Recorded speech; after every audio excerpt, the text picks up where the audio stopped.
everyone, welcome to Mrs. Brodowski's lecture on how to take your amazing ideas and put them together into really great paragraphs. In the early part of high school, we have to make sure that we can take all of those awesome thoughts that you have in your head and communicate them clearly. As your ideas become more complex, they can sometimes become more confusing, and we need to learn to keep them organized. First, we're going to make sure that you have really clean, strong paragraphs, and then we're going to stack those paragraphs on top of each other, and you'll be writing essays for the rest of your days in school. In order to create paragraphs, I've put together an acronym for the basic paragraph structure. The acronym is IDEAS, and I stands for introduction, or in the case of paragraphs, your topic sentence. D is details, E is evidence, A is analysis, and S is summary or transition. What we're really trying to do is make sure that just like in this window right here, you have a very, very strong structure that is clear enough for your reader to understand what your thoughts or ideas are. To begin with, I is an introduction. Whenever we're trying to get across our ideas, whether it's in an entire essay or in a paragraph, we need to make sure that we introduce whatever our idea is to our reader. For a paragraph, we only have really one sentence to do that, and it's called the topic sentence. It's the most important sentence in a paragraph, and it's sometimes referred to as a focus sentence. It helps organize the paragraph by summarizing the information in the paragraph. I like to look at this target and think about how we have to make sure that our reader knows what we're going to talk about in the paragraph. If they're lost at the beginning, they're going to be lost all the way through. A really good topic sentence is brief, clear, and precise. It makes a strong point, and it usually introduces some kind of argument, even if you're just explaining facts. In the sentence, Abraham Lincoln, born in 1809, was one of the most influential politicians in history, the writer is going to have to tell us why he was one of the most influential politicians in history. If they forget to do that, they haven't really proven their point. Bad topic sentences tend to use facts instead of discussing the topic, as in the sentence, Abraham Lincoln was born in 1809. Great, but that might be something that we talk about after we explain why we're even bothering to discuss Abraham Lincoln.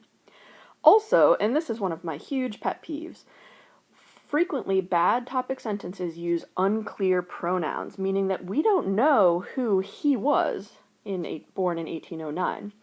Frequently, we need to use the person or the author or the character's name in that first sentence so that the reader knows who we're talking about. And a bad topic sentence simply doesn't let the reader know what the paragraph is about. It's off track and off topic.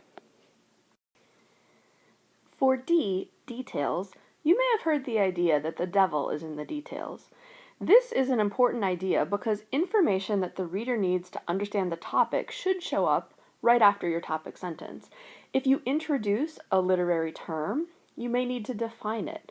If you have other keywords or clarifying information or definitions, make sure that you include them before you prove your point. Otherwise, you may have lost your reader.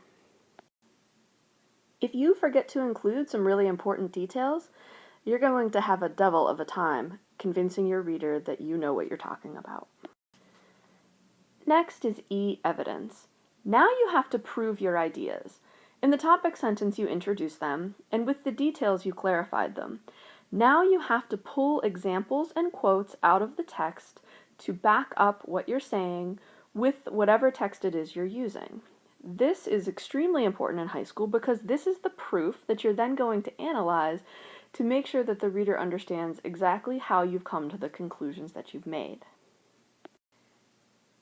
If you don't have any evidence, why should we believe you?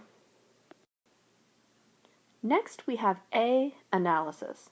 Analysis is when you add your own ideas by explaining how your quote proves your point.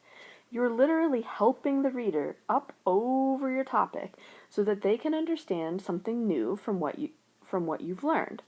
This is important. You're adding your own ideas and you're explaining how your quote proves your point. So you're looking really carefully at the information you've gathered and you're trying to show us something new. The last stage in the paragraph writing process is your S, summary or transition. If you're going to be done writing and you're just writing a paragraph, you're simply going to sum up your point and you're going to use a clincher. This is going to be the sentence that settles the argument. It makes sure that everyone knows exactly what was going on, and sometimes you're just summing up your ideas once again. However, if you decide you're going to write another paragraph, in the case of an essay, you're going to need a transition. So you'll have to begin connecting to your next idea. And this is really important because you can think of this sentence as a bridge between the idea that you just had and the one that you're going to have later. If you have a big old traffic jam, it's going to be difficult for your readers to understand your thoughts. You want to keep the lanes clear so that you can get from one idea to the other. Your ideas really do matter, and it's your ideas in combination with other people's ideas that make us all smarter in the long run.